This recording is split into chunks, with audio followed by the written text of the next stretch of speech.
Hello, everyone, and welcome to Liam's Lyceum. I'm your host, Liam, aka Himbar, and today I wanted to just talk about something. I guess I wanted to do a little bit more of a focused video, but I realized I didn't have anything prepared, and that's kind of what I want to talk about today. Is that how some of the stuff, some of my favorite videos, for example, I've done are the stuff that's not super literary focused, or it's a little deeper than that, right? Going deeper into the page in a sense.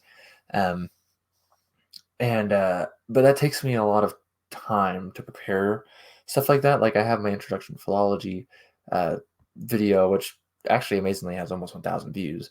Or the more recent translating the Castle of Otranto into the Gothic language came out about a month ago, April 10th, I believe. And those are like really fun videos for me. They're just things that it's not just a short book review, right? I didn't just read something and spit out some stuff. I don't do really heavy literary analysis on the books I read, even though I actually know how to do literary analysis. I try to like give little like tidbits, I guess, but I don't go very deep into that stuff. Um, but I do like reading stuff like history or some stuff that's philological, related to language or whatnot. And I don't want to say it's all nonfiction because it's not. Actually, the first things I'm going to talk about here are fiction. So they're just older fiction in a sense. And so just basically what I really want to talk about is I'm not reading any fiction right now, like or normal fiction, the type of stuff you generally see on BookTube. Not reading like a fantasy book or a sci-fi book. Like, I'm not reading any fantasy or sci-fi or horror or mystery, whatever, any of that stuff.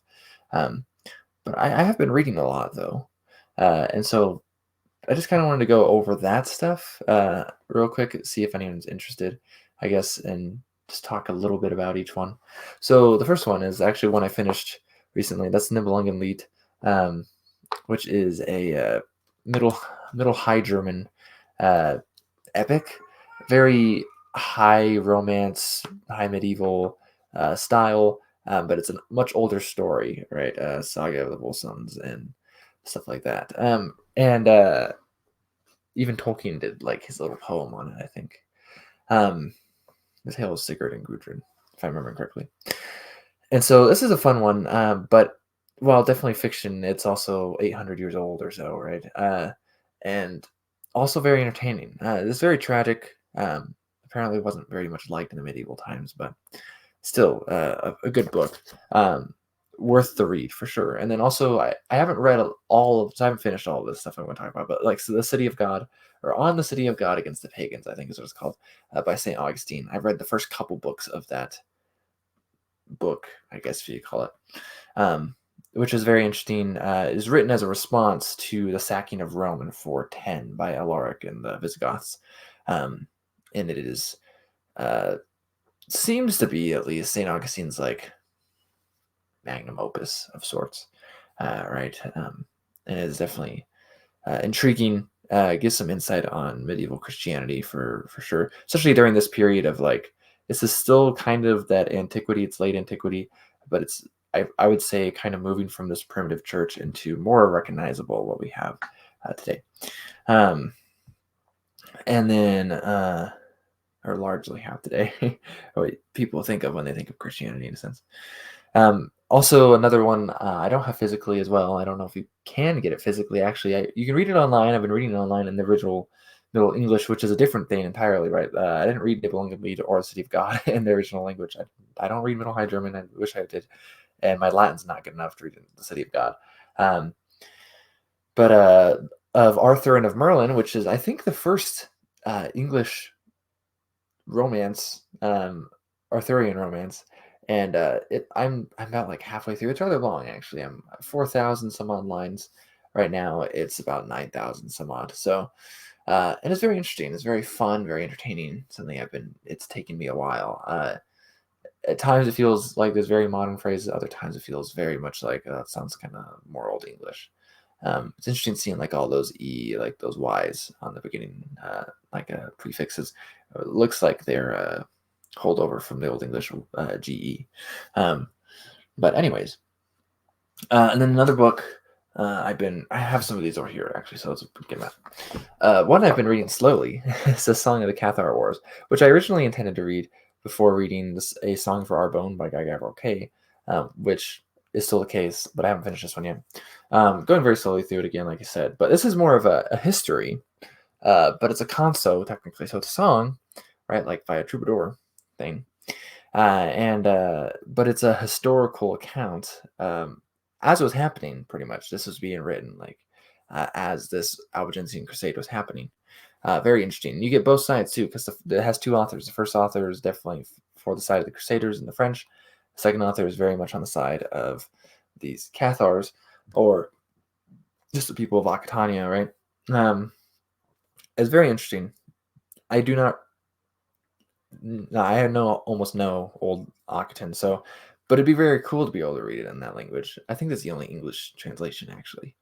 This one by Janet Shirley. So anyway, so another good read, medieval as well, in this case. And then also I've been reading some Old English tradition. It's a book I started a couple of years ago actually, so I have about 100 pages left now. But it's a great book because it has it's their essays in honor of J.R. Hall. There's no relation to me there, but um, it's cool because there's a lot of nice and neat sections in here. We got Old English Poetics, Anglo-Saxon Christianity, Beowulf, which is the section I just finished, and then we have Codicology and Early Anglo-Saxon Studies.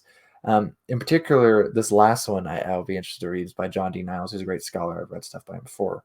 It says, who wrote the non-racist essay, The Anglo-Saxon Race, Longfellow and 19th Century American Anglo-Saxonism? And so that's kind of a look at Longfellow as potentially writing that essay. Or I don't know if it's an essay, actually. Yeah, essay. So that sounds very interesting. And everything I've read in here so far has been very intriguing. I mean, some of the stuff is a little dry and hard to get through, but generally still provokes some thinking, some deep thinking, right? Into not just the page, but into the words on the page, particularly when we get to this codicology section. But we've seen in other words and otherwise. It's not just the words that are spoken, it's the words as they're written. And like how emendation works, or like the next articles on the tremulous hand of Worcester.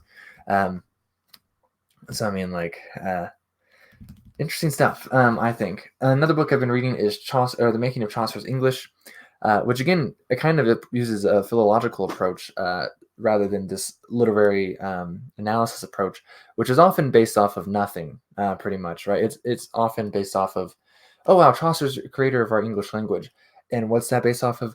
Well, there's other guys that said that pretty much, and that's not accurate, as we come to see. Essentially, there is some. Basically, it's taking the actual science of it in a sense, right? That's what philology kind of is, right? Saying taking the words that Chaucer is the first, person to use that in English language, and why he was so successful or whatever in doing so. So it's very interesting. A little dry at times. I think this is more literary leaning than philological leaning, and for some reason, even though I feel like to layman the philological stuff is probably harder to grasp.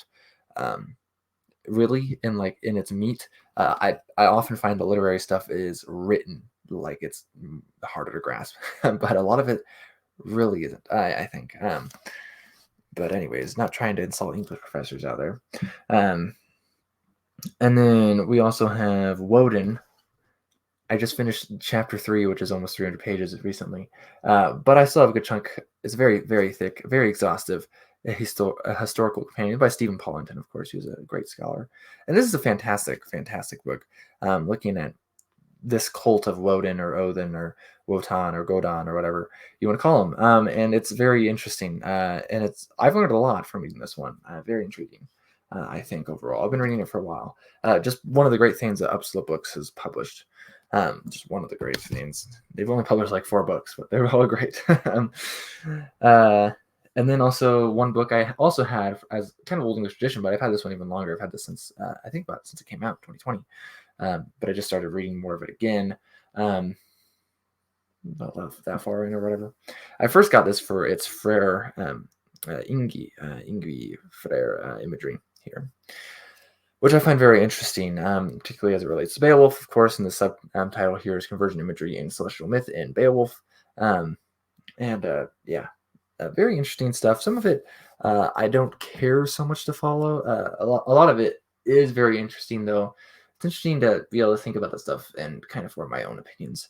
Like the last essay I read in that Old English tradition book, um, doesn't even get into like a certain argument because it kind of views. I think the idea is like, is it talking about the man who buried the treasure, or is it talking about the dragon? I believe there's an actual like approach out there that would say that they're the same person. I mean, right? Like Fafnir is a dragon, but he's also not just, he wasn't a dragon beforehand, right? So I don't see why you wouldn't make that connection with the Beowulf poet, especially how it's said in Beowulf.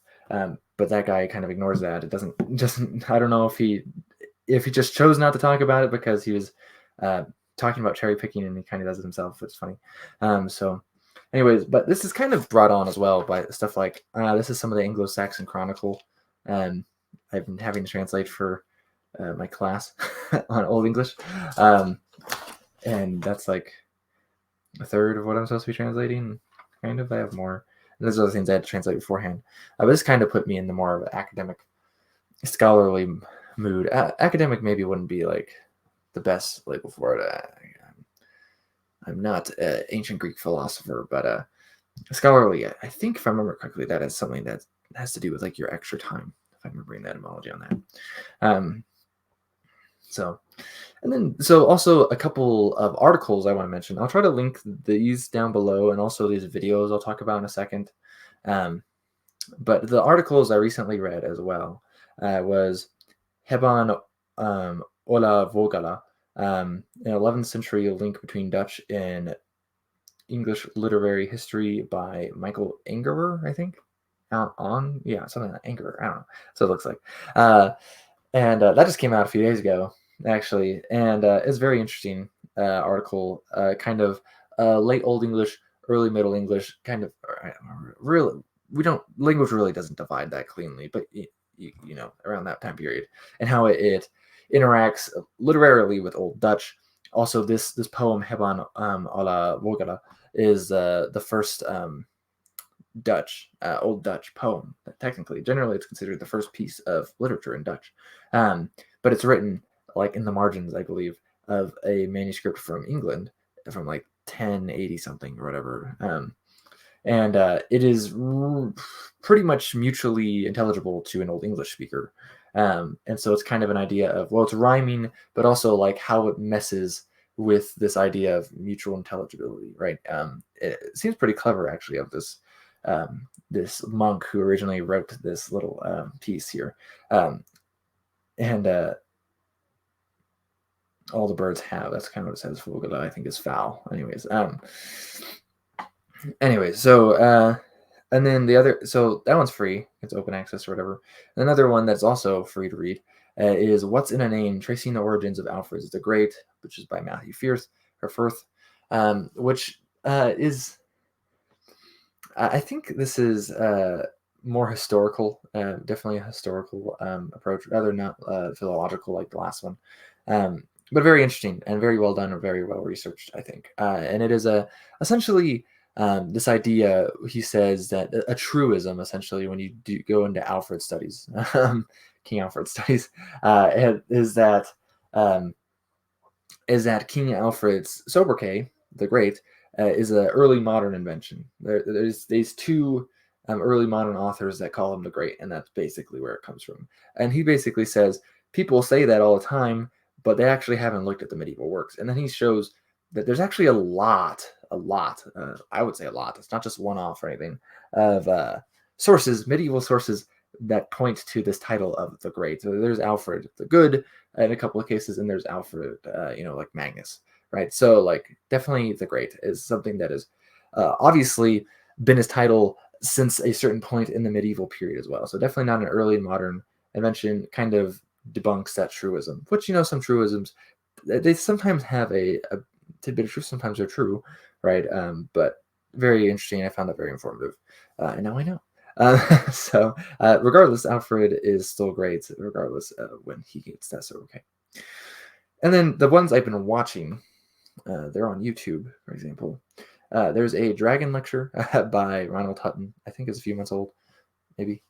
I don't remember. That I watched recently.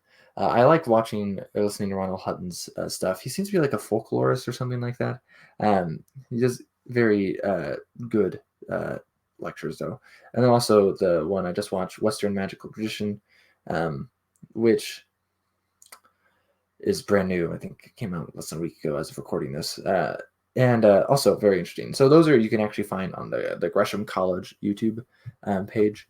And they have a lot of other stuff. So I mean, like, this is stuff I'm talking about that's relatively medieval focused, kind of language focused, history focused, if nothing else, and literary focused too. If that's not your thing, Gresham College does actually have lots of lectures from basically all the fields, right? Of, you know, upper education, higher level education. But another one I listen to as well is Knowing Oceans, Early Medieval Seas by Britton Brooks. This is on the ICEAM YouTube page. You can actually attend these lectures if you're a member of ICEAM. I am. I never can. I never have time. But they record them and they put them up on YouTube afterwards for free for anyone. And this is an interesting one, just kind of on like, well, ideas of oceans, kind of in like how animals and other things that you could get from the oceans were perceived and written about in text, generally in, Old English, of course. And then we also have a Yule, Christmas Folklore, Nordic Paganism by Terry Gunnell, Professor Terry Gunnell, I think. This is on Upsala Books YouTube channel. Again, Upsala Books, like I mentioned earlier, they have great lectures on their channel as well. You have to pay to go to most of their lectures, and I, again, never have time anyways, but they put them up, it seems like, for the most part. I think all of them, actually, up on the YouTube channel afterwards. And this is a very interesting one, again, about Yule. And so pretty straightforward, but it gets a lot into the folklore stuff, I think, kind of like Hutton does. Though I haven't digested anything else by Godel. I don't know what else he's done, really. And then we also, this one is more of a popular YouTube video variety, and it says, we asked the public who the first king of England was, or I think, or something like that, who the I don't know, something like that, by History First channel. This is actually also relatively new, less than a week old as of recording this.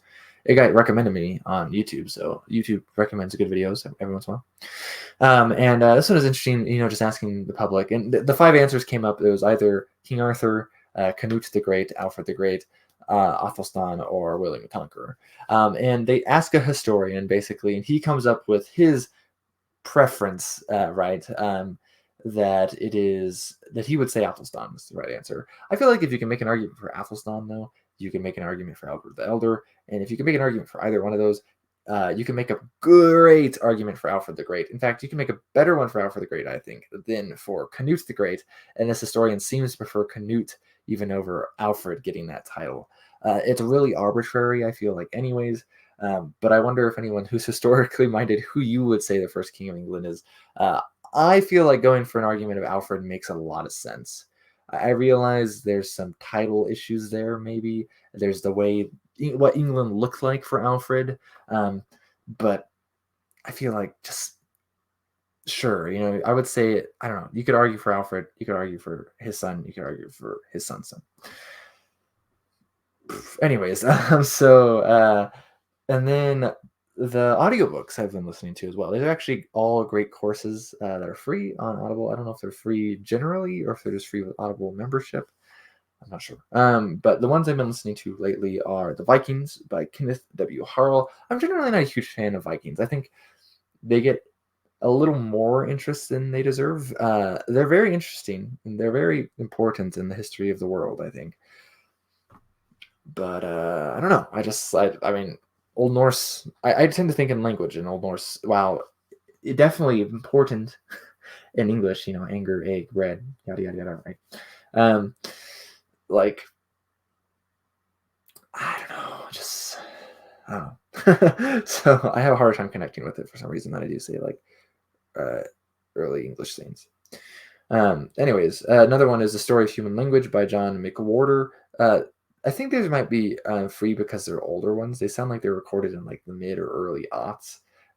And so audio quality is good, but the way that these lecturers talk sometimes, like references to things happening, it sounds like it's about 20 years ago. So, and Story of Human Language reminds me of some of the modern scholar audiobooks I listened to a few years ago by Michael D.C. Drought, Professor Michael D.C. Drought. And it's very, very, very linguistic focus. Is not very philologically focused at all. There are a couple interesting lectures there. There are lectures as well that are very fringe linguistics, which I think are interesting that he would even cover. Lots of things I do not care about. If you want to look at language more as a science, then this might be for you. Philology is something that I like the philological approach over more linguistic approach, more scientific approach, more semiotic approach. But I still learn things, some stuff like that. So I definitely have learned things from these lectures, just not stuff I'm all that interested in. Seems to lack a certain context I actually care for. So, and the other one, the last thing I will talk about here, because this video is a little long, is The Early Middle Ages by Philip Dileader. Dale, I don't know how to say his name. That guy, who did the lectures on the early Middle Ages, which do a very good job of covering a lot of bases, right? About it starts really well with the fall of Rome, the last couple centuries of Rome, um, and Christianity, and focuses on Islam and Carolingians and England and a lot of other things. So I think the lecture does a pretty good job there as well, and it very again pretty important. I guess the things I like, a lot of it's stuff I've heard before, but I did definitely learn something. So and I appreciate that. I like learning. I really like learning. And it doesn't have to all be fantasy. I feel like I learned a lot about humans kind of from fantasy and literature. This is all to a degree in some ways, at least mostly the stuff I first mentioned. Tangentially literature. You can learn about a lot about humans, even if they're old dead ones, I feel like. And I like learning about humans. Hence why I studied humanities and anthropology before that. But and while I'm now studying philology, so very literary focused idea, language, I guess.